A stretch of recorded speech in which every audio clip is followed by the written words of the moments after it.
आपण माझे काम करावे, आपण हा शब्द वाक्याच्या आरंभी आलेला आहे, त्यामुळे पुरुषवाचक सर्वनाम आहे. पण पुरुषवाचक सर्वनामाचा जे 3 उपप्रकार आहेत, प्रथम जर मी या अर्थानं आलं किंवा आम्ही या अर्थानं आलं तर प्रथम पुरुषवाचक, परंतु तुम्ही या अर्थानं आलं तर द्वितीय पुरुषवाचक, आणि तो या शब्दानं आलं तर तृतीय पुरुषवाचक. पण सरांनी जो वाक्य म्हटलं की आपण माझे काम करावे, तर आपण म्हणजे तुम्ही या शब्दाने आलेला आहे, त्यामुळे तो द्वितीय पुरुषवाचक सर्वनाम आहे. ओके. हां, त्यानंतर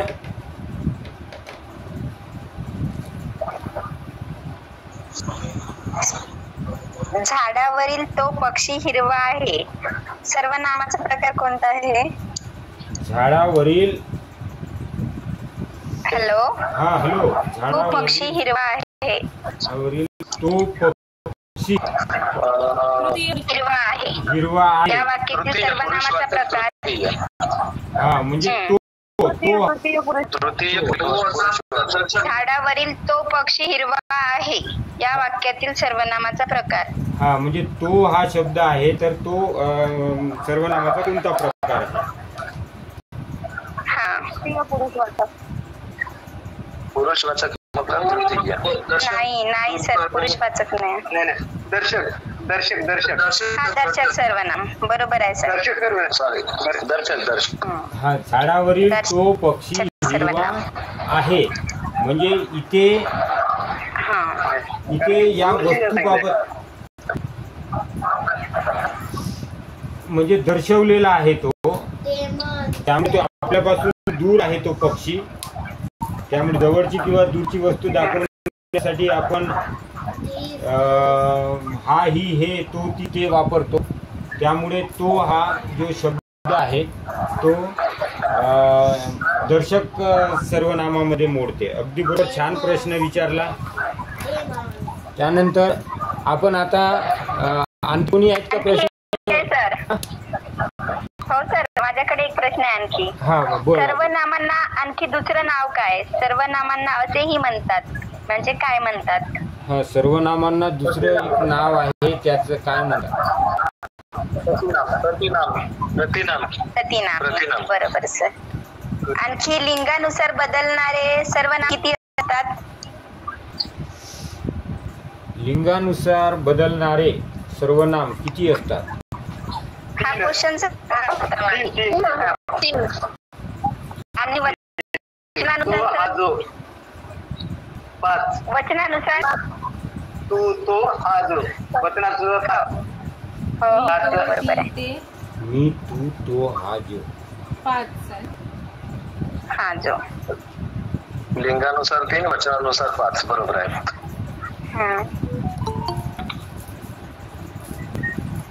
आणि एकूण किती आहे? एकूण सर्वनाम 9 आहे. एकूण सर्वनाम कोणते सर? मोठ्या असे नाही, तर नाव आहे.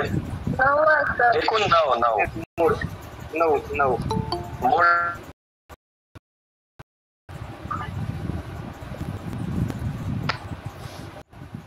या प्रश्नामध्ये थोडस कन्फ्युजन होते. एकूण सर्वनाम म्हटलं तर मूळ की कोणते? एकूण सर्वनाम हे 9 आहे, परंतु सर्वनामाचे प्रकार 6 आहेत. आपल्याला प्रकार विचारलेले नाही आहेत, तर मूळ सर्वनामे विचारलेली आहेत, त्यामुळे आपल्याला उत्तर 9. आणि तेही लक्षात ठेवायचं, लिंगानुसार की वचनानुसार. लिंगानुसार विचारले असेल आणि बदलणारे 3, वचनानुसार बदलणारे 5. तर अशा पद्धतीने आपण काल सर्वनाम हा टॉपिक विस्तृतपणे घेतला आणि तुम्ही त्यावर प्रश्न विचारलेत आणि तुम्हाला समजलेला आहे.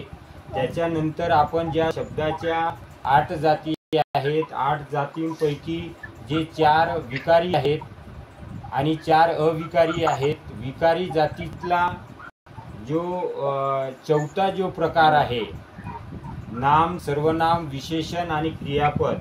तर विकारी शब्दामधील म्हणजे सव्ययीमधील जो हा चौथा प्रकार आहे तो म्हणजे क्रियापद.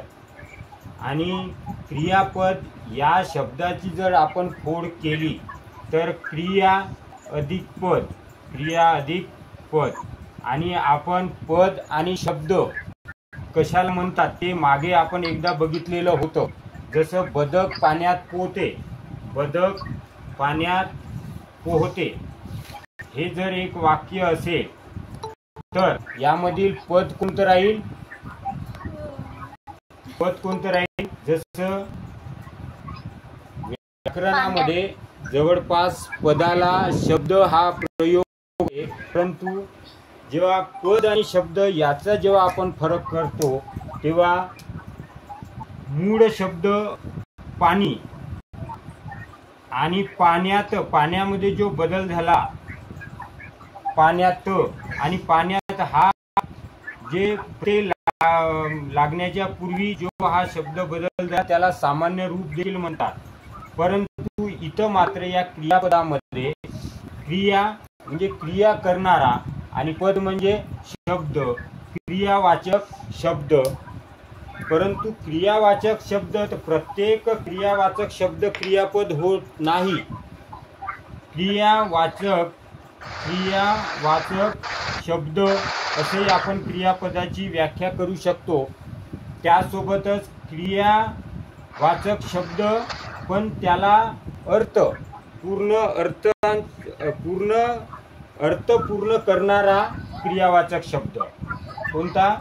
तर अर्थपूर्ण करणारा.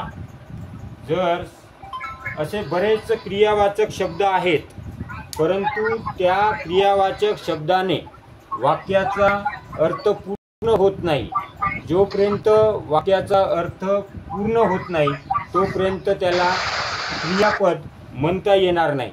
कोणाच तरी माईक ऑन आहे तो बंद करून द्याल. म्हणजे क्रियापद म्हणजे काय? तर वाक्याचा अर्थ पूर्ण करणारा क्रियावाचक शब्द. जसं आता मी इथे ब्लॅकबोर्डवर काही वाक्य लिहितो, जसं की गाय दूध देते, गाय दूध देते. आम्ही परमेश्वराची प्रार्थना करतो, आम्ही परमेश्वरांची प्रार्थना करतो. तिसरं वाक्य आहे मुलांनी खरे बोलावे.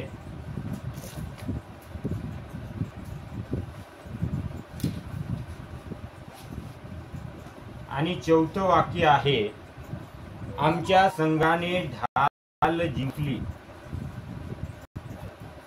आमच्या संघाने ढाल जिंकली.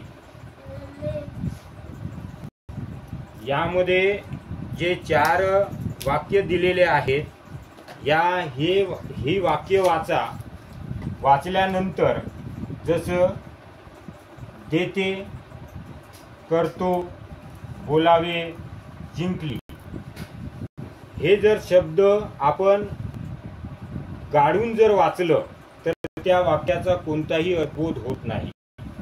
जसं गाय दूध असं जर म्हटलं तर कोणताच अर्थ त्यामध्ये अभिप्रेत होत नाही. परंतु गाय दूध देते, जेव्हा देते हा जो क्रियावाचक जो शब्द आहे या देते या शब्दामुळे त्या वाक्याला अर्थ पूर्ण झालेला आहे. म्हणून अर्थपूर्ण करणारा क्रियावाचक शब्द म्हणून क्रियापद आपण त्याला म्हणतो. मराठीमध्ये नेहमी क्रियापद शेवटी येते, परंतु इंग्लिशमध्ये मात्र क्रियापद वर्ब हा मधात येते. कारण इंग्रजी आणि मराठीची रचना वेगवेगळी आहे. का इंग्लिशमध्ये SVO म्हणजे सब्जेक्ट वर्ब प्लस ऑब्जेक्ट, परंतु मराठीमध्ये काय असते? सब्जेक्ट, ऑब्जेक्ट आणि क्रियापद म्हणजे वर्ब म्हणजे SOV अशा पद्धतीने मराठीमध्ये रचना असते. दुसरं वाक्य आपण जर वाचलं आम्ही परमेश्वरांची प्रार्थना करतो, तर हा जो धातू आहे म्हणजे हा प्रत्यय लागण्याच्या पूर्वी जो शब्द असतो, इथं प्रत्यय लागण्याच्या पूर्वीचा मूळ धातू दे, इथे मूळ धातू प्रत्यय लागण्याच्या पूर्वी जो शब्द असतो त्याला म्हणतात मराठी व्याकरणामध्ये धातू असं म्हणतात. जसं वे हा प्रत्यय लागण्याच्या पूर्वी, बोल हा एक धातू आहे. जसं ली हा प्रत्यय आहे, त्याच्या पूर्वी जो लागलेला जो शब्द आहे याला व्याकरणामध्ये, मराठी व्याकरणामध्ये काय म्हणतात? धातू असं म्हणतात. म्हणजे या त्या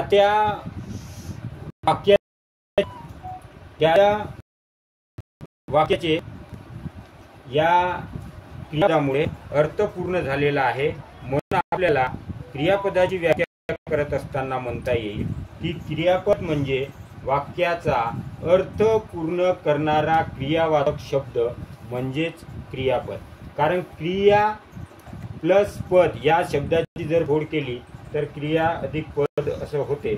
आणि पद आणि शब्द आपण यामध्ये थोडा पद आणि शब्द यामध्ये थोडा फरक आहे, परंतु क्रियापद या शब्दामध्ये पद याचा अर्थ शब्द या अर्थानेच घेतला गेलेला आहे.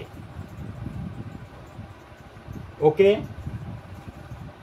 त्यानंतर आपण पाहू, जसं दुसरं एक उदाहरण आपल्याला घेता येईल.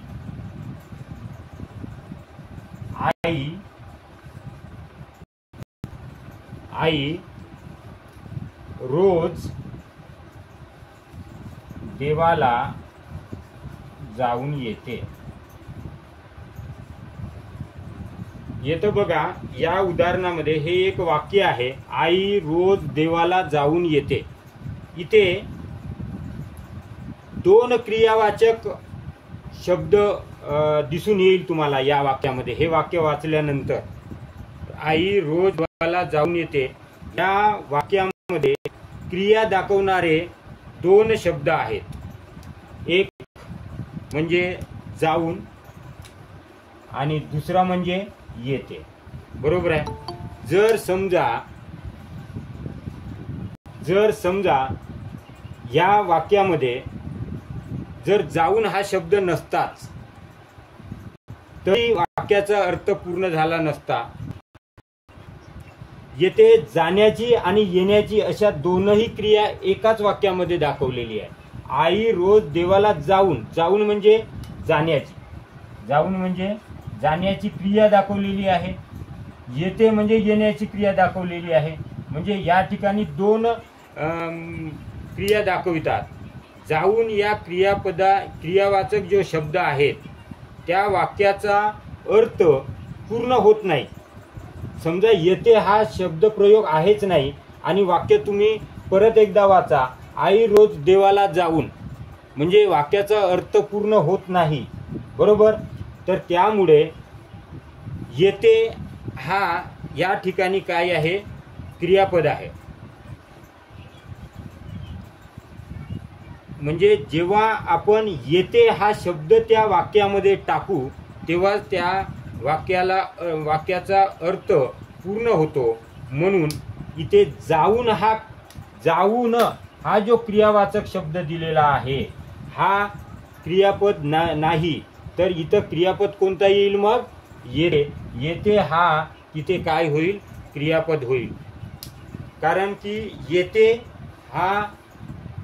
ये हा धातू आहे, हा प्रत्यय लागण्याच्या पूर्वी ते हा प्रत्यय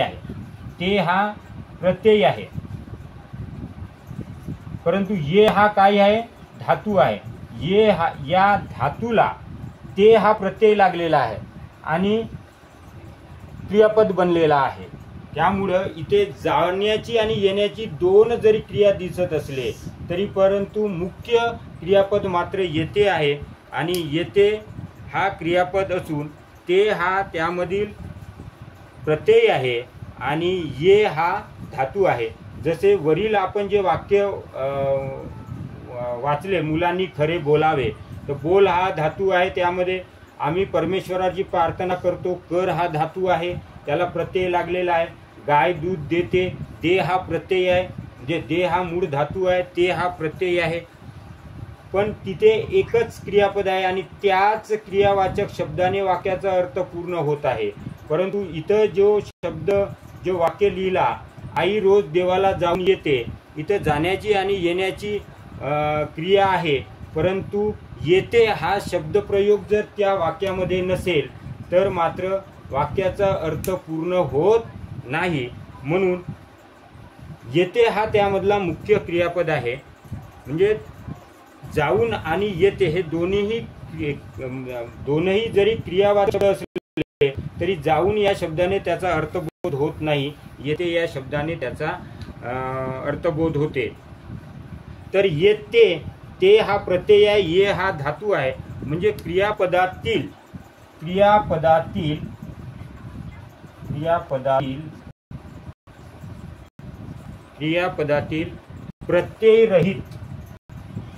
प्रत्यय रहित मूळ शब्दाला काय म्हणतात? धातू म्हणतात. मूळ शब्दाला धातू म्हणतात.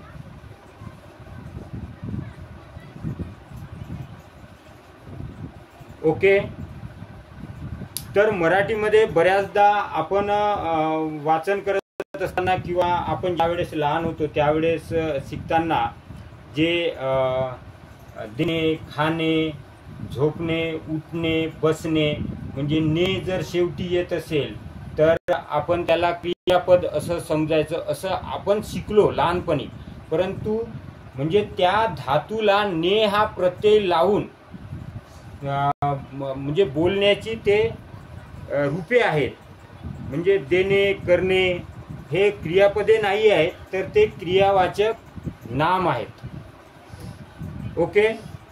तर ब्लॅकबोर्डवर जेवढं लिहिलेलं आहे ते तुम्ही लिहिले असेलच, लिहून घ्या, लिहून ठेवा. जर याविषयी जर काही तुम्हाला अडचण असेल किंवा काही कळलं नसेल तर तुम्ही विचारू शकता. ओके. नाहीतर मी ब्लॅकबोर्ड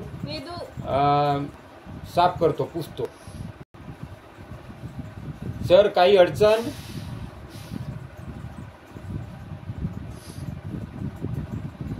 बोलत चला. पुढे एकदा रिपीट करून द्या सर. आई जाऊन येते त्याला. हो ठीक आहे.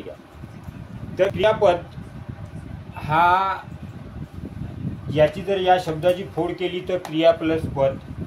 परंतु क्रियापदाची व्याख्या आपण अशी करू शकतो की क्रियापद म्हणजे वाक्याचा अर्थ पूर्ण करणारा क्रियावाचक शब्द. इथं काही जे वाक्य लिहिलेले आहेत, गाय दूध देते हा क्रियापद आहे. हा प्रत्यय लागण्याच्या पूर्वी जो धातू आहे, जो दे हा धातू आहे त्यामध्ये. दुसरा वाक्य, आम्ही परमेश्वराची प्रार्थना करतो, कर हा धातू आहे, तो हा प्रत्यय आहे. क्रियापदातील प्रत्यय रहित म्हणजे प्रत्यय सोडून जो शब्द राहील त्याला धातू म्हणतात. त्याला धातू, मराठीमध्ये त्यालाच धातू असे म्हणतात. जसं मुलांनी खरे बोलावे, वे हा प्रत्यय सोडून बोल हा त्यामधला मूळ काय आहे? धातू आहे. आमच्या संघाने ढाल जिंकली, ली हा प्रत्यय आहे, जिंक हा धातू आहे. म्हणजे त्या धातूलाच प्रत्यय लागून आणि वाक्याचा अर्थ पूर्ण करणारा तो क्रियावाचक शब्द म्हणजे तो क्रियापद होय.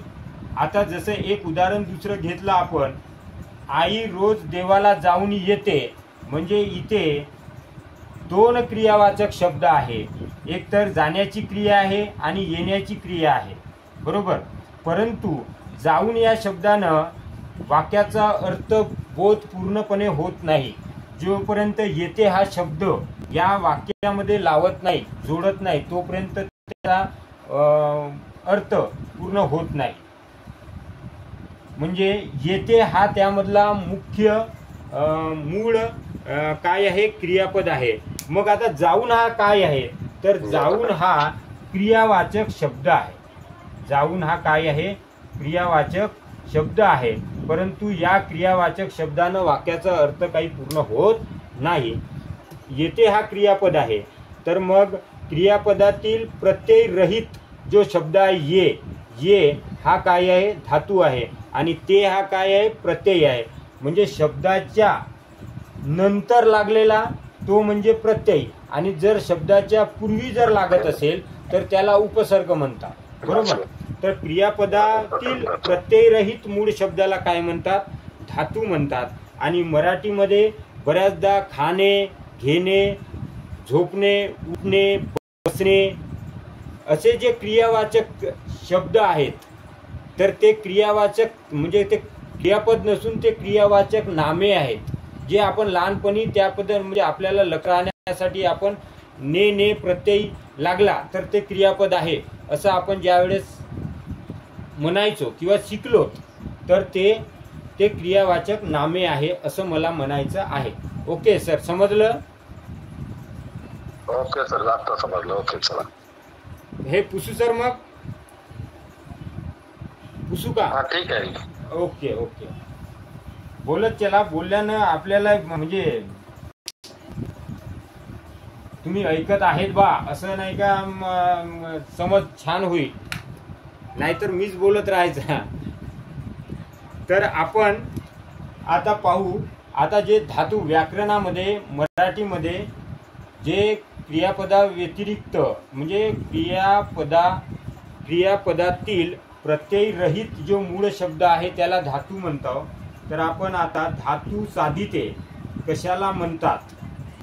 धातू साधिते त्यालाच कृदंते म्हणतात.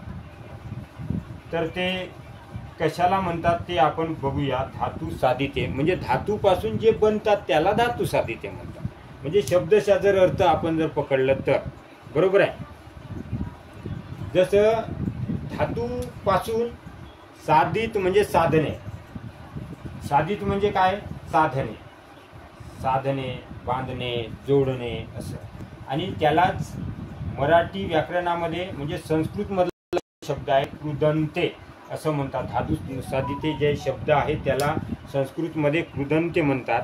जसं बस हा जर धातू असेल, बस हा जर धातू असेल तर त्याला जो प्रत्यय लागतो बसतो, तर बस या धातूला जर दुसरा प्रत्यय बसला किंवा बसतात, बसतात म्हणजे बस हा धातू आहे.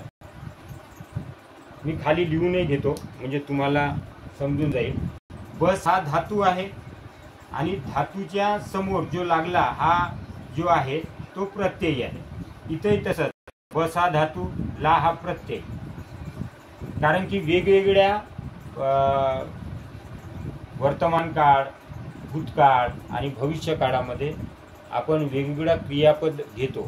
जसं लिंगानुसार क्रियापद बदलते त्या पद्धतीने धातू साधुतामध्ये म्हणजे क्रियापद देखील बदलते. जसं तो चांगला गातो, तो म्हणजे मुलगा आहे. जसं ती चांगली गाते, ते चांगले गातात. अशा पद्धतीने म्हणजे लिंगानुसार बदलते. आपण ते लिंग, वचन, विभक्ती आपण सर्व ते बघितलेलं आहे, शिकलेले आहेत. आता इथं बस हा धातू आहे, ता हा प्रत्यय आहे, बरोबर. तर धातू साधिते म्हणजे या बस हा धातू आहे, या धातूपासून जे क्रियापदे बनतात त्याला धातू साधिते म्हणतात, बरोबर. आता इथं मी व्याख्या लिहून घेतो म्हणजे तुमच्या आणखी लक्षात येईल की जसं दुसरं उदाहरण घेतो. आत्ताच मी उदाहरण सांगितलं, तो गाणे गातो, ती गाणे गाते, ते गाणे गातात. म्हणजे गाणे, गाऊन किंवा गाताना ही देखील धातूपासूनच बनलेली आहेत. म्हणजे धातूला विविध प्रत्यय लागून, धातूला विविध प्रत्यय लागून, धातूला विविध प्रत्यय लागून क्रिया अपुरी दाखवणाऱ्या शब्दांना, क्रिया अपुरी दाखविणाऱ्या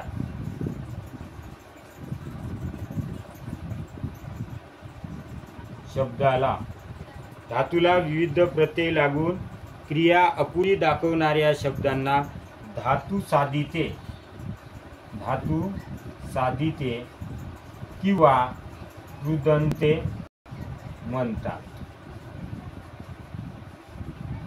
कृदंते म्हणतात. जसं आपण त्याच्यावरचे उदाहरणही आपण पाहू शकतो. तर उदाहरणातून आपल्याला अधिक चांगल्या पद्धतीने स्पष्ट समजून येईल. ह्या मुली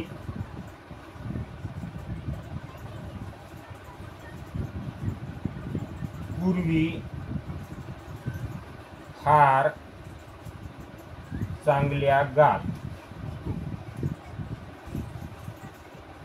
हे एक वाक्य आहे. ह्या मुली पूर्वी फार चांगल्या गात. दुसरं वाक्य आहे त्या आता गात नाहीत. त्या आता गात नाहीत. म्हणजे आता मला सांगा, या दोन वाक्य दिलेले आहेत. या दोन वाक्यामध्ये धातू साधित कोणतं आहे? धातू साधित म्हणजे धातू कोणता आहे ते सांगा. प्रत्यय लागण्याच्या पूर्वी जो मूळ शब्द असते त्याला धातू म्हणतात. तर या वाक्यामध्ये, पहिल्या वाक्यामध्ये आणि दुसऱ्या वाक्यामध्ये धातू कोणता आहे ते सांगा.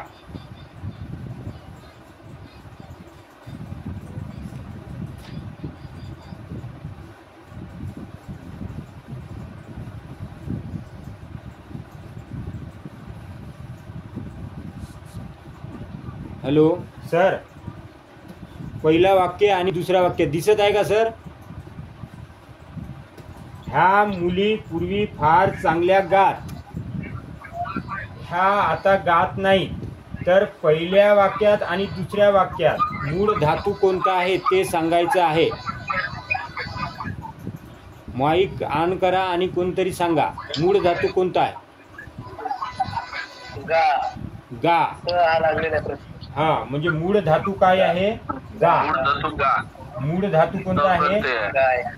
गाय नाही, गा. बरोबर. तर मूळ धातू गा आहे आणि त हा काय लागलेला आहे? प्रत्यय लागलेला आहे. आणि तर ह्या मुली पूर्वी फार चांगल्या गात. म्हणजे या गात या शब्दाने या वाक्याचा अर्थ पूर्ण झालेला आहे. परंतु आता दुसरं वाक्य वाचा.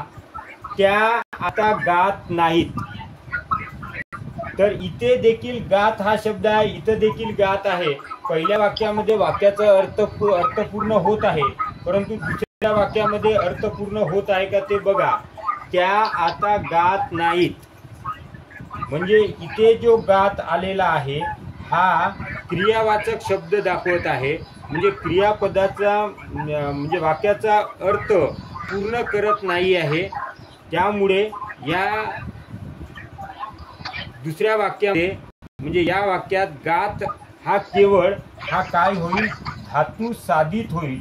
धातूपासून बनलेला क्रियावाचक शब्द आहे म्हणून याला धातू साधित म्हणता येईल. परंतु इथं धातू साधित क्रियापद आहे. त्या पहिल्या वाक्यामध्ये त्याचा अर्थ पूर्ण होत आहे, परंतु दुसऱ्या वाक्यामध्ये मात्र त्याचा अर्थ पूर्ण होत नाही आहे. त्या आता गात नाहीत. नाहीत हा क्रियापद आहे आणि गात हा काय आहे? धातू साधित आहे. त्यांना फक्त मदत करत आहे.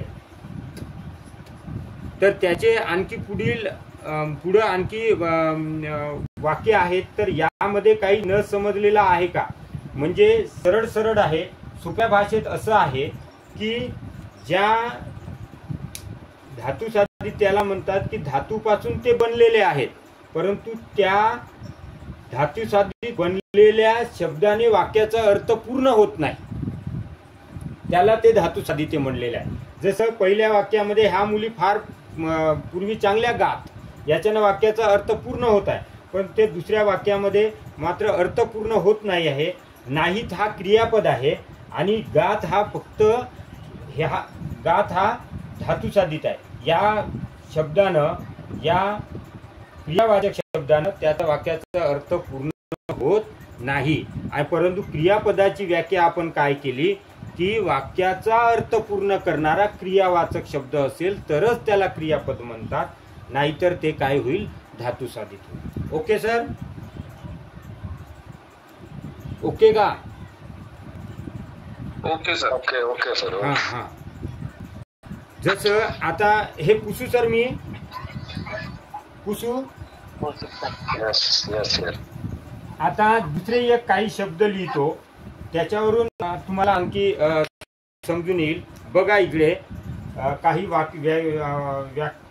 वाक्याचं अनेक वचन वाक्य, नामचं सर्व अनेक वचन नामे, सर्वनामाचं अनेक वचन सर्वनामे. तर इथं वाक्याचं अनेक वचन वाक्य. आता एकापेक्षा अधिक लिहित आहोत म्हणून मी ते वाक्य लिहिलं आहे.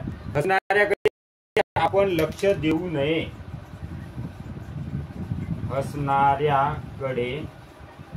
हसणाऱ्याकडे आपण लक्ष देऊ नये. हे एक वाक्य आहे. हसणाऱ्याकडे या शब्दाला मी अधोरेखित केलेलं आहे. त्याच्या घरात खाणारी माणसे पुष्कळ आहेत. तिसरं वाक्य आहे, जहाज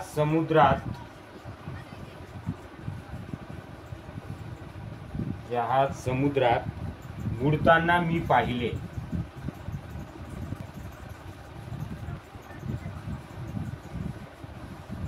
या वाक्यामध्ये जे अधोरेखित केलेले आहेत ते अधोरेखित केलेले काय आहेत ते कोणी सांगू शकाल?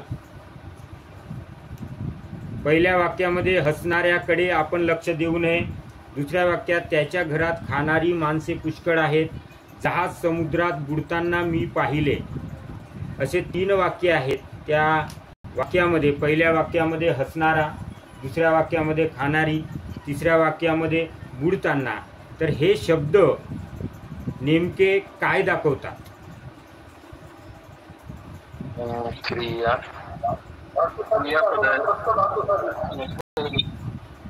पहिल्या वाक्यामध्ये हसणारा हा शब्द काय आहे, दुसऱ्या वाक्यात खाणारी हे शब्द काय आहेत, तिसऱ्या शब्दामध्ये बुडताना हे काय आहेत?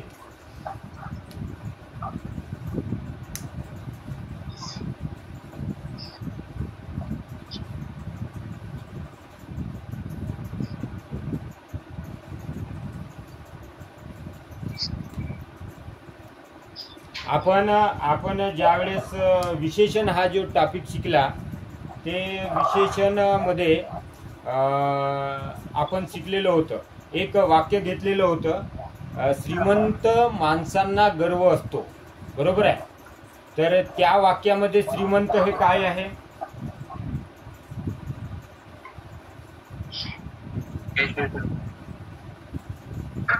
बरोबर आहे सांगा सर.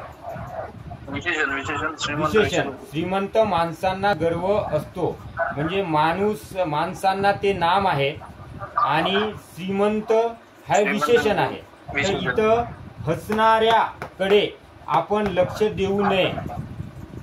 कडे हा विभक्ती प्रत्यय लागलेला आहे. तर हसणारा या ठिकाणी काय होईल? मग हसणाऱ्याकडे आपण लक्ष देऊ नये तर हसणारा काय होईल?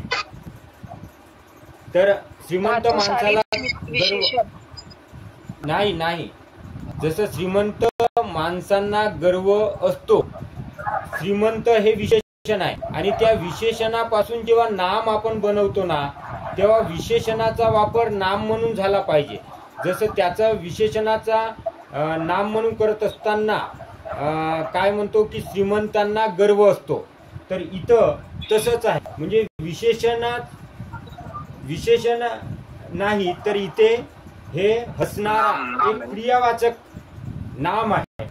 हसणाऱ्याकडे आपण लक्ष देऊ नये म्हणजे क्रियावाचक नाम आहे. हा क्रियावाचक नाम म्हणजे ते क्रिया दाखवत आहे, क्रिया पूर्ण करत नाही आहे म्हणून तो क्रियावाचक नाम असं याला म्हणता येईल. क्रियावाचक नाम. श्रीमंतांना गर्व असतो. श्रीमंतांना ना हा विभक्ती लागलेला आहे. श्रीमंत हा विशेषण आहे परंतु विशेषणापासून बनवलेला आहे म्हणून श्रीमंतांना ते नामसाधित विशेषण होतं. बरोबर आहे. तर इथं पण तसंच हसणाऱ्याकडे आपण लक्ष देऊ नये म्हणजे हा क्रियावाचक शब्द आहे, क्रियावाचक नाम आहे. दुसरा वाक्य बघा, त्याच्या घरात खाणारी माणसे पुष्कळ आहेत. माणसे काय होईल इथे? माणसे काय होईल? नाम होईल. आणि नामाविषयी विशेष माहिती नाम आहे, सांगणारा नाम. शब्द काय म्हणतो, त्याला काय म्हणतात? खाणारे खाणारे. नामाविषयी विशेष माहिती सांगणाऱ्या शब्दाला आणि नामाची व्याप्ती मर्यादित करणाऱ्या शब्दाला काय म्हणतो आपण? विशेषण. विशेषण. म्हणजे दुसऱ्या वाक्यामध्ये त्याच्या घरात खाणारी माणसे पुष्कळ आहेत, तर खाणारी हे काय आहे? विशेषण आहे. म्हणजे विशेषण सांगणारा तो काय आहे? शब्द आहे. म्हणजे खाणारी इथं ह्या शब्द विशेषण आहे. आणि तिसऱ्या वाक्यामध्ये जहाज समुद्रात बुडताना मी पाहिले.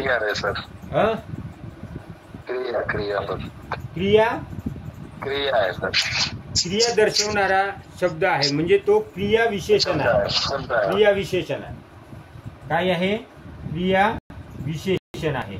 परंतु हे क्रिया दर्शवणारे शब्द आहे, परंतु वाक्याचा अर्थ पूर्ण होत नाही आहे, म्हणून याला क्रियापद म्हणता येईल का? क्रियापद म्हणता येईल का? क्रियावाचक ते शब्द आहेत, परंतु आपल्याला क्रियापद म्हणता येणार नाही. जसं आणखी काही शब्द म्हणजे काही वाक्य आहेत, जसं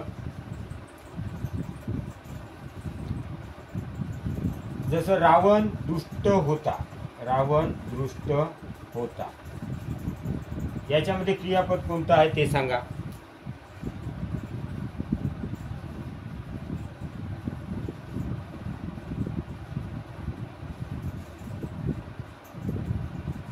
त्याने मुलाला मारले.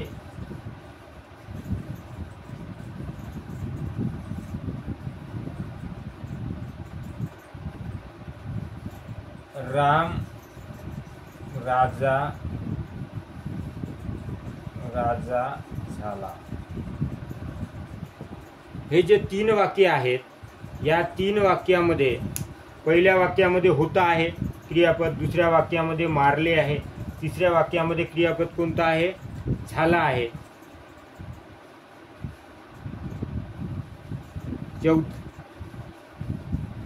चौथ्या वाक्य लिहितो, मी विद्यार्थी आहे.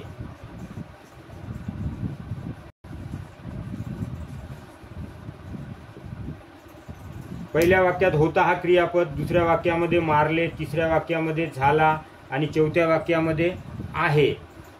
म्हणजे आहे, झाला, होता, ते जसं होता, झाला, आहे, हे जे क्रियापद आहे, हे जे शब्द आहे, मी काळ्या पेनीनं करतो, जसं होता, झाला किंवा आहे, हे जे शब्द आहे हे जास्तीत जास्त म्हणजे रावण दुष्ट होता, म्हणजे हे कोणाविषयी सांगितलेली आहे माहिती? या कर्त्याविषयी सांगितलेली आहे, म्हणजे या रावणाविषयी सांगितलेलं आहे. रावण कसा होता? दुष्ट होता. जसं राम राजा झाला. कोण राजा झाला? राम. म्हणून राम हा काय आहे? कर्ता. आपण कर्ता. आणि जसं मी विद्यार्थी आहे, हा जो क्रियापद आहे हा अस या धातूपासून आहे हा क्रियापद झालेला आहे. तर कोणती माहिती अधिक विस्तृतपणे तो सांगतो?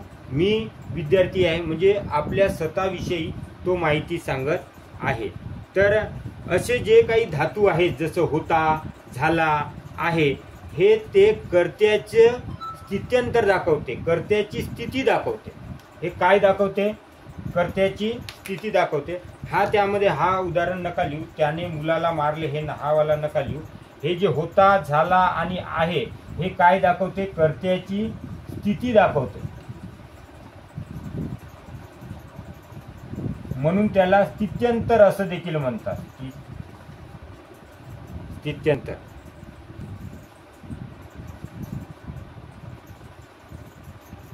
तर मग सहाय्यकारी क्रियापदही म्हणता येईल.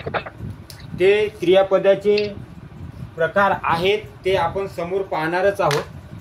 सहाय्यक क्रियापद म्हणजे उभयविध क्रियापद, द्विकर्मक क्रियापद, अकर्मक क्रियापद, सकर्मक क्रियापद, क्रियापदाचे भरपूर प्रकार आहेत ते आपण समोर बघणारच आहोत.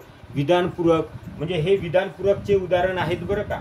रावण दुष्ट होता म्हणजे होता या धातूविषयी ते कर्त्याची स्थिती दाखवत आहेत. जसं राम राजा झाला याला विधानपूरकही म्हणता येईल. ते आपण नंतर ते कोणत्या प्रकारामध्ये मोडते ते आपण सविस्तर नंतर बघणारच आहोत. फक्त यामधून आपल्याला आता कर्ता आणि कर्म जर हे आपल्याला चांगल्या तऱ्हेने जर ओळखता आलं तर समोर क्रियापदाविषयी क्रियापद आणि त्याचा प्रयोगामध्ये देखील उपयोग होतो. त्यामुळे आपण ज्या पद्धतीने कर्ता आणि कर्म कशा पद्धतीने ओळखायचं ते आपण शिकणारच आहोत. त्यापूर्वी हे उदाहरण आपल्याला घ्यायचे होते. नंतर आपण वाक्यामधला कर्ता कर्म कसं ओळखायचं आणि क्रियापदाचे प्रकार आपण ते शिकणार आहोत. जर हे लिहिले असेल तर लिहून घ्या. म्हणजे काही काही असे क्रियावाचक शब्द आहेत की जे शब्द वाक्याचा अर्थ पूर्ण करू शकत नाहीत, परंतु वाक्यामध्ये येऊन त्या याची क्रिया दाखवतात. हे त्यामधून सांगायचं आहे. Okay okay sir. ओके. हां ओके सर. लिहून घ्या सर.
पुसू सर.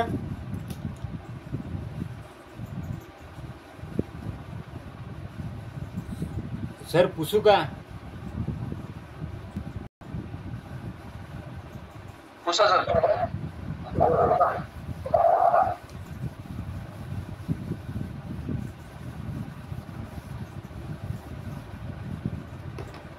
आपण आता कर्ता म्हणजे काय आणि कर्म म्हणजे काय आपण ते शिकू. कर्ता व कर्म. कर्ता म्हणजे काय आणि कर्म म्हणजे काय? कोणी सांगता का कर्ता म्हणजे काय आणि कर्म म्हणजे काय?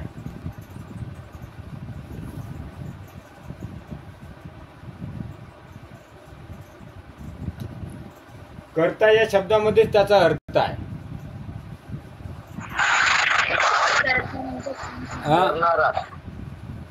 कर्ता म्हणजे करणारा, क्रिया करणारा. काय करणारा? क्रिया करणारा. जो कोणी असेल, मग तो व्यक्ती असू शकते किंवा तो प्राणी असू शकते किंवा वस्तूही असू शकते. म्हणजे आणि कर्म म्हणजे काय?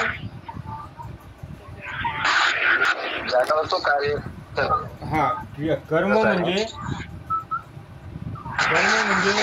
क्रिया सोसणारा. म्हणजे ज्याच्यावर क्रिया घडते, ज्याच्यावर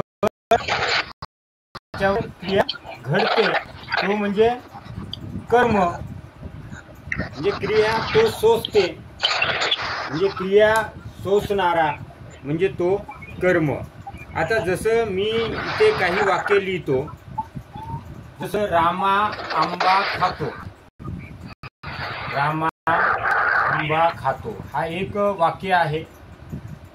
दुसरं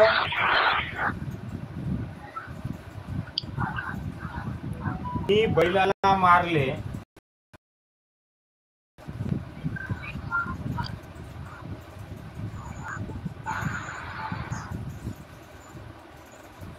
तिसरा आहे विद्यार्थी प्रामाणिक आहे.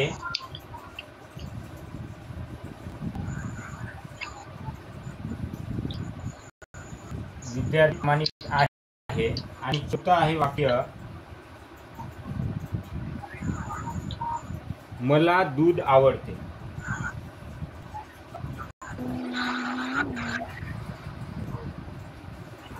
कर्ता आणि कर्म जर आपल्याला ओळखता आलं तर आपल्याला प्रयोग जे आपण शिकणार आहोत, जे कर्तरी प्रयोग, कर्मणी प्रयोग आणि भावे प्रयोग, तर ते कर्ता आणि कर्म जर ओळखता आलं तर ते तीनही प्रयोग आपल्याला चांगल्या पद्धतीने समजू शकते. जर कर्ता आणि कर्म ओळखत असताना जर गल्लत झाली तर ते प्रयोगावरचा प्रश्न आपला चुकू शकतो. तर मूळ कर्ता आणि कर्म ओळखत असताना पहिल्यांदा आपण क्रियापद ओळखून घ्यायचं.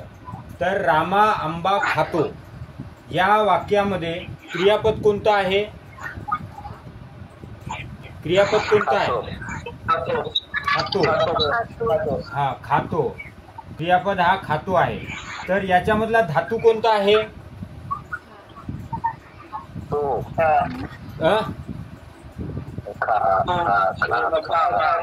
हा, म्हणजे खा हा धातू आहे. बरोबर आहे. हा, खा हा धातू आहे. तर या खा या धातूला नारा किंवा नारी या शब्दानं प्रश्न विचारायचा. नारा, नारी म्हणजे खाणारा. रामा आंबा खातो, तर खाणारा कोण असा प्रश्न विचारायचा. खाणारा कोण? खाणारा कोण? रामा. म्हणून रामा हे काय होईल? रामा हा काय होईल? कर्ता होईल. आता त्याच धातूला खा हा धातू घेऊन ला ले ली हा प्रश्न विचारायचा. खा ले ला किंवा खालेली. खालेली काय? खालेला काय? आंबा. खालेला काय? आंबा. मग आंबा हा काय होईल? कर्म होईल. आता आपण पूर्वी कसं शिकलो होतो? आपण असं शिकलो होतो की रामा आंबा खातो, खाणारा कोण? रामा. खालेले काय? खालेले काय? आंबा. तर कधी हा खालेले काय म्हणजे काय? कर्म हा कधी कधी व्यक्ती असू शकतो, कधी वस्तू असू शकतो. कारण कर्म हा क्रिया सोसणारा आहे, ज्याच्यावर क्रिया घडते आहे, तो म्हणजे कर्म. आता इथं हाच प्रश्न या दुसऱ्या वाक्याला विचारा. मार हा त्याच्यामध्ये धातू आहे. मारलेले काय? मारणारा कोण? म्हणजे मार हा धातू आहे. मारणारा कोण? मी. आणि मारलेले काय? बैल. बैलाला म्हणजे बैलावर क्रिया घडत आहे. म्हणजे मी हा इथं कर्ता आहे, बैलाला हे कर्म आहे आणि मारले हा क्रियापद आहे. बरोबर आहे. SOV म्हणजे सब्जेक्ट, ऑब्जेक्ट आणि क्रियापद. जसं आता हा तिसऱ्या वाक्याकडे या. या वाक्यामध्ये आता तिसऱ्या वाक्याकडे या. विद्यार्थी प्रामाणिक आहे. आहे या शब्द आहे हा जो क्रियापद आहे हा अस या धातूपासून बनलेला आहे. तर अस या धातूला नारा नारी हे लावून प्रश्न विचारा म्हणजे तुम्हाला कर्ता सापडेल. कोणता आहे कर्ता?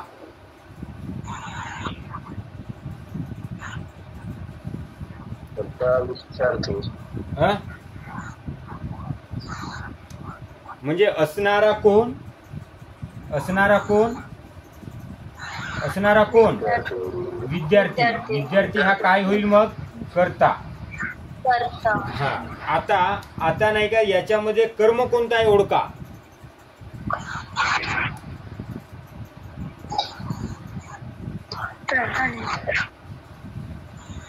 विद्यार्थी प्रामाणिक आहे या वाक्यामध्ये कर्म कोणता आहे ओळखा.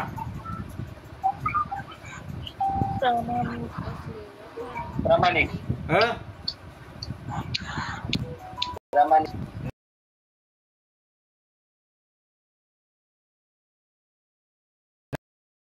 या वाक्यामध्ये कर्म नाही आहे. प्रामाणिक कर्म नाही सर. हा, प्रामाणिक हा कर्म नाही आहे. जर असणारा कोण? विद्यार्थी. विद्यार्थी हा कर्ता आहे, बरोबर आहे. परंतु विद्यार्थ्याची म्हणजे हे कर्त्याची जी भूमिका आहे ते विद्यार्थ्यावरच येऊन पडलेली आहे. कारण विद्यार्थ्याविषयी सांगितलं आहे. कारण विद्यार्थी काय आहे? प्रामाणिक आहे. म्हणजे हे कर्त्यावरची जे क्रिया हे कर्त्यावरच घडत आहे आणि कर्त्यावरच थांबत आहे. त्यामुळे इथे कर्म आहेच नाही. म्हणूनच कर्म नाही आहे म्हणजे त्याला अकर्मक म्हणतात. जर कर्म असतात तर सकर्मक म्हणतात. म्हणजे ज्या वाक्यामध्ये कर्म आहे, जसं रामा आंबा खातो, याच्यामध्ये कर्ताही आहे, कर्मही आहे, क्रियापदही आहे. इथं पण कर्ताही आहे, कर्मही आहे, क्रियापदही आहे. म्हणून हे दोन्ही वरचे वाक्य सकर्मक आहेत. सकर्मक वाक्य आहेत. सकर्मक म्हणजे कर्म त्यामध्ये आहे. परंतु या तिसऱ्या वाक्यामध्ये मात्र विद्यार्थी प्रामाणिक आहे. अस हा त्यामध्ये धातू आहे. आणि आपण नारा लावून आपण प्रश्न विचारला, असणारा कोण? तर विद्यार्थी. आणि असलेले काय? प्रामाणिक. पण असलेले प्रामाणिक आहे तर ती क्रिया जी आहे ते कर्त्यावरच येऊन पडत आहे. म्हणजे त्यामध्ये कर्म नाही आहे. ते क्रिया आपल्या कर्त्यावरच येऊन थांबते. त्यामुळे तो अस म्हणजे आहे. म्हणजे अस हा धातू हा अकर्मक आहे आणि ती क्रिया जी आहे विद्यार्थ्यावरच घडून येत आहे. परंतु जर समजा आपण प्रामाणिक हा जर कर्म त्यामध्ये ठरवला तर ते चुकीचं होईल. कारण की आहे हा क्रियापद हा अकर्मक क्रियापद आहे आणि अकर्मक क्रियापद असल्यामुळे तिथे कर्म नाही. ओके. आता चौथ्या वाक्याकडे या. आता चौथ्या वाक्य एकदा वाचा. मला दूध आवडते. मला दूध आवडते. या वाक्यामध्ये आपल्याला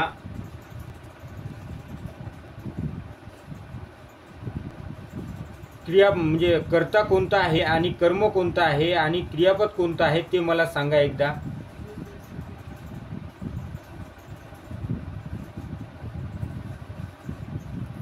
मी करता मला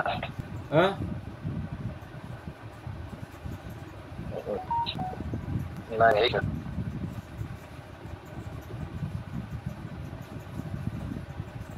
सांगा ना. मला दूध आवडते या वाक्यामध्ये कर्ता कोणता आहे?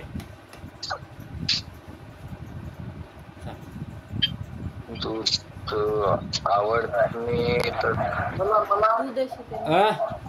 मला करता येईल. मला नाही सर. दूध हा कर्म दिसतोय. हा.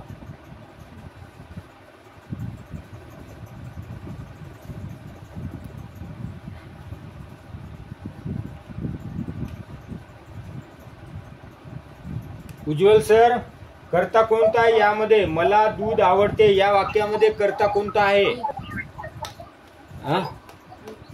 आमची मॅडम दूध म्हणत आहे. दूध दूध दूध अगदी बरोबर आहे. आता बघा या वाक्यामध्ये आवड हा धातू आहे, बरोबर आहे. आवड हा धातू आहे. ते हा प्रत्यय वगळता जो शब्द आहे तो म्हणजे धातू. आवड हा धातू आहे. याला नारा हा जोडून आपल्याला प्रश्न विचारायचा आहे.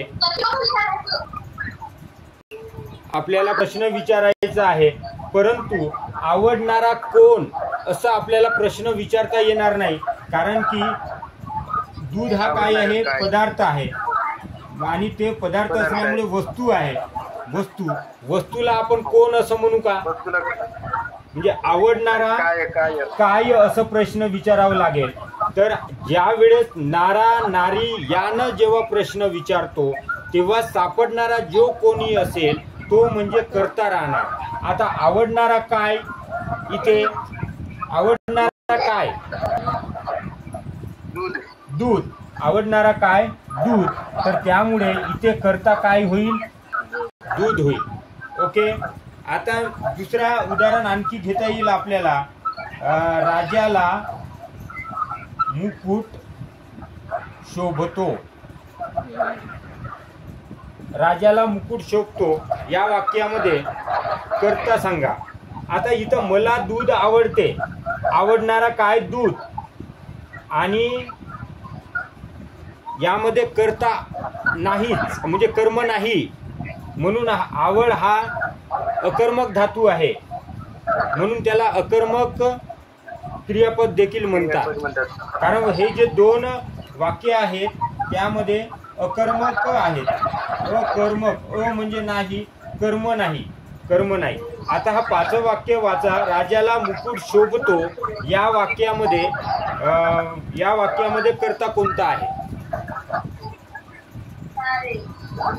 मुकुट. कारण की शोभ हा धातू आहे. शोभणारा काय, शोभणारा काय, मुकुट, म्हणून मुकुट हे काय होईल, कर्ता होईल. आणि यामध्ये कर्म नाही. राजाला बऱ्याच जण आपण चुकवतो, राजाला हा कर्ता घेतो, तर ते चुकीचं होईल. त्यामुळे कधी नारा किंवा नारी कोण असेल तर व्यक्तिवाचक असेल तर कोण न प्रश्न विचारायचं, आणि वस्तुवाचक असेल तर काय न प्रश्न विचारायचं, आणि त्यानंतर आपण कर्ता शोधायचा आणि आपण कर्ता अचूक निवडायचा. जर कर्ता आणि कर्म आपण अचूक पद्धतीने निवडलो तर प्रयोगामध्ये आपण प्रयोग समजणे सोपे होईल. अन्यथा आपलं त्या प्रयोगामध्ये पण देखील चुकेल. जर समजलं असेल तर आपण समोर जाऊ. अरे बाप. तर आज आपण इथपर्यंत म्हणजे क्रियापदाचे प्रकार आज पाहायचे होते, परंतु 10 वाजूनच गेले. कसे 10 वाजले काही कळलंच नाही. ओके. तर इथपर्यंत काही जर तुम्हाला अडचण असेल तर तुम्ही विचारू शकता सर. ओके.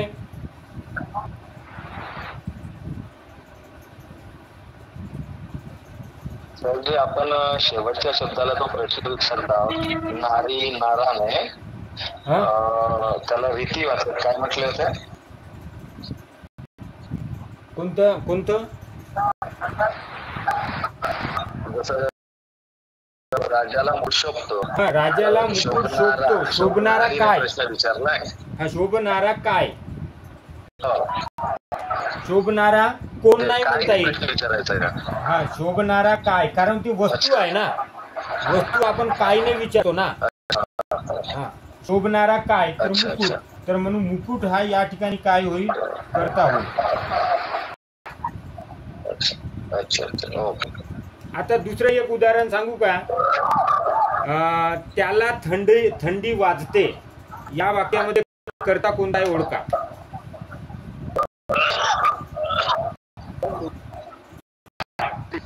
त्याला थंडी वाजते. थंडी वाजणारी काय, हा वाजणारी काय किंवा वाजणारी कोण. राजाला मुकुट शोभतो झालं. मला चंद्र दिसतो या वाक्यामध्ये कर्ता निवडा. मला चंद्र दिसतो.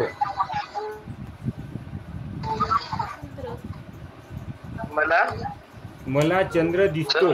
चंद्र हा म्हणजे तो मला चंद्र दिसतो या वाक्यामध्ये चंद्र हा काय आहे, कर्ता आहे. जसं विद्यार्थी प्रामाणिक आहे, मला दूध आवडते, राजाला मुकुट शोभतो या वाक्यामध्ये विद्यार्थी प्रामाणिक आहे या वाक्यामध्ये विद्यार्थी हा कर्ता होईल. मला दूध आवडे हा दूध हा शब्द होईल, कर्ता होईल. आणि राजाला मुकुट शोभतो तर मुकुट हा काय होईल, कर्ता होईल. म्हणजे आज आपण या क्रियापद विचार या विकारी शब्दामध्ये वाक्याचा अर्थ पूर्ण करणारा क्रियावाचक शब्द, धातुसाधिते आणि कर्ता व कर्म कसे ओळखायचे ते आपण शिकलेलो आहोत. याच्या पुढे आपण क्रियापदाचे प्रकार आपण पाहणार आहोत. क्रियापदाचे प्रकार आपण उद्याला बघू. ठीक आहे सर. याविषयी जर काही अडचण असेल, कोणाला काही कळलं नसेल तर तुम्ही प्रश्न विचारू शकता. Okay sir. तुषार सर. हां सर, बोला सर. मला वस्तू जर आपण काय नाही विकत. बरोबर. हां. आणि व्यक्ती जर राहिला किंवा त्याला आपण फोन नाही करायचा. बरोबर बरोबर. हा होय.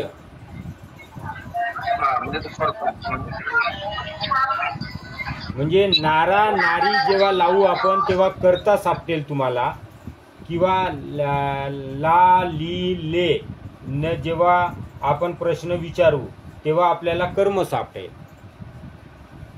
जसं आता एक उदाहरण घेऊ येतं, जसं गवळी गवळी दूध काढतो. जर काढतो हा या वाक्यामध्ये क्रियापद आहे, तर या क्रिया काढतो या शब्दामध्ये काढ हा धातू आहे. तर काढ याला नारा, काढणारा कोण, काढणारा कोण गवळी, तर गवळी हा काय होईल, कर्ता होईल.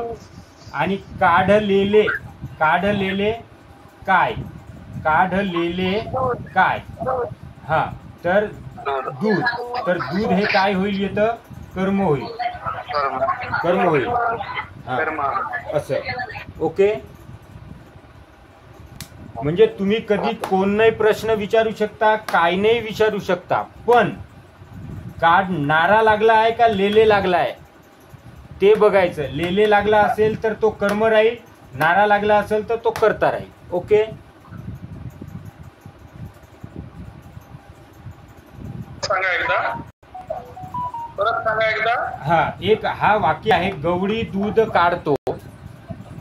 यामध्ये जो धातू आहे तो काढ, तर काढ नारा, नारा हा जेव्हा शब्द लागेल ना त्यावेळेस तो जे प्रश्न आपण विचारू त्या वाक्याला तेव्हा जे मिळेल ते म्हणजे कर्ता राहील.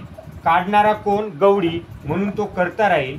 आणि काढलेले काय, जेव्हा लेले ने प्रश्न विचारू तेव्हा जे कोणतं उत्तर सापडेल ते कर्म राहील.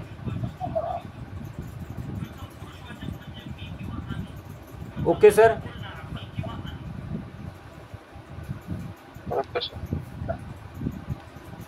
तर सर्वांचं मनपूर्वक धन्यवाद. ओके. चला मग आपण आता रजा घेऊया.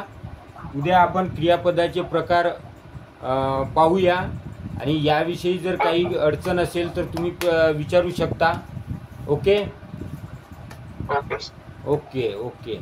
चला, गुड नाईट सर्वांना. शुभरात्री.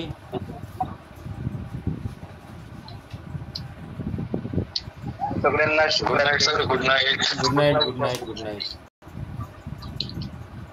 शुभरात्री. शुभरात्री. शुभ नवरात्री.